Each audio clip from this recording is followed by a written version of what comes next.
Exercise 8.1 question number 8.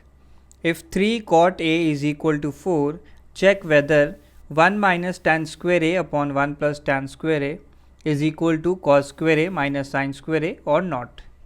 So हमें initially given है cot A is equal to 4 by 3. cot A की value 4 by 3 given है, तो सबसे पहले हम एक ट्रायंगल ड्रॉ कर लेते हैं जिसमें हमें ये रिप्रेजेंट करना है।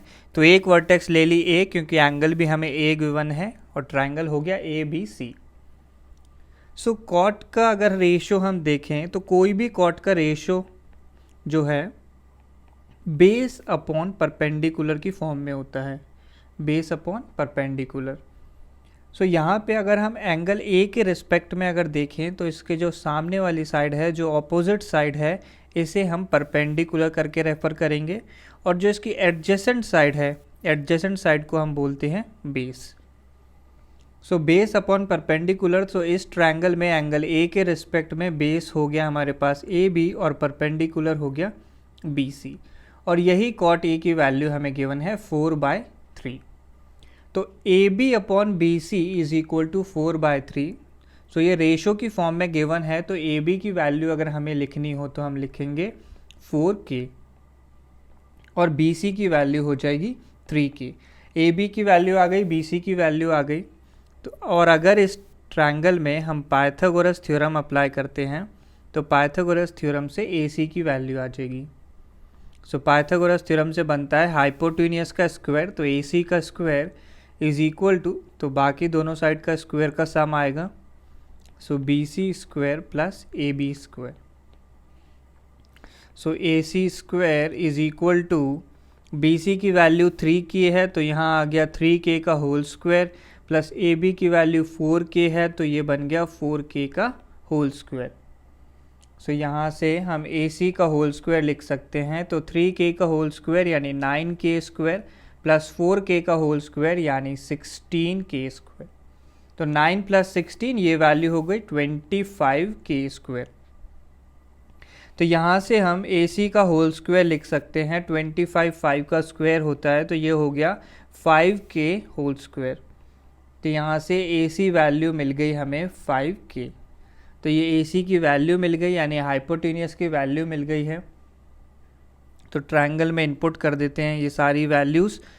तो ट्रायंगल में ये बी ए एंड सी, तो ए सी की वैल्यू आ गई है 5k और ए बी बेस की वैल्यू हमारे पास है 4k और बी सी की वैल्यू है 3k। बी सी की वैल्यू 3k और ए बी की वैल्यू है 4k।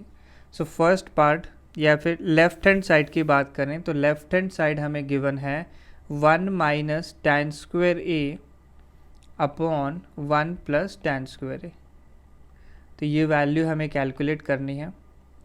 सो इसको तो हम वैसे भी कैलकुलेट कर सकते थे, हमें कॉट ए की वैल्यू गिवन है 4/3। कॉट ए की वैल्यू है 4/3, तो tan ए होता है कॉट ए का रेसिप्रोकल। तो कॉट ए का रेसिप्रोकल है तो tan ए की वैल्यू हो गई 3/4। तो ये वैल्यू हम यहाँ पे अगर सब्सटीट्यूट करते हैं तो ये बन जाएगा 1 माइनस tan स्क्वायर ए, तो ये हो गया 9/16 अपॉन 1 प्लस, तो 3/4 का होल स्क्वायर यहाँ भी किया तो 9/16 आ गया।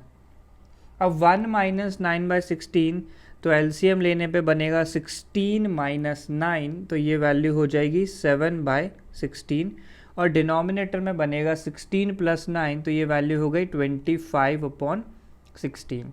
16 से 16 कैंसिल आउट हो जाएगा और लेफ्ट हैंड साइड की वैल्यू आ गई 7/25। नेक्स्ट अब राइट हैंड साइड निकालते हैं। तो राइट हैंड साइड में हमें निकालनी है वैल्यू कॉस स्क्वायर ए माइनस साइन स्क्वायर ए की। तो सबसे पहले कॉस ए निकाल लेते हैं। तो कॉस ए, कॉस का जो भी फंक्शन होता है इसे हम लिख सकते हैं बेस अपॉन हाइपोटेन्यूस। तो इस ट्रायंगल में परपेंडिकुलर बी सी है और बेस की वैल्यू है ए बी, तो ए बी अपॉन ए सी आ जाएगा। तो ये वैल्यू हो गई ए बी अपॉन ए सी। तो ए बी की वैल्यू हमारे पास है 4k और ए सी की वैल्यू है 5k। तो ये वैल्यू बन गई 4/5। ऐसे ही हमें साइन ए निकालना है। साइन ए को हम लोग रेफ़र करते हैं परपेंडिकुलर अपॉन हाइपोटेन्यूस के फॉर्म में। तो परपेंडिकुलर की वैल्यू BC है एंगल A के रिस्पेक्ट में, और हाइपोटेन्यूस AC है। BC की वैल्यू है 3K और AC की वैल्यू है 5K, तो ये वैल्यू आ गई 3/5। सो राइट हैंड साइड बन गया हमारे पास cos स्क्वायर A यानी 4/5 का होल स्क्वायर करेंगे, माइनस साइन स्क्वायर A यानी 3/5 का होल स्क्वायर, तो ये बनता है 16/25 माइनस 9/25। तो 16 माइनस 9 हो गया 7, तो ये आ गया 7/25। तो clearly LHS is equal to RHS, दोनों की वैल्यू जो है 7/25 आ गई।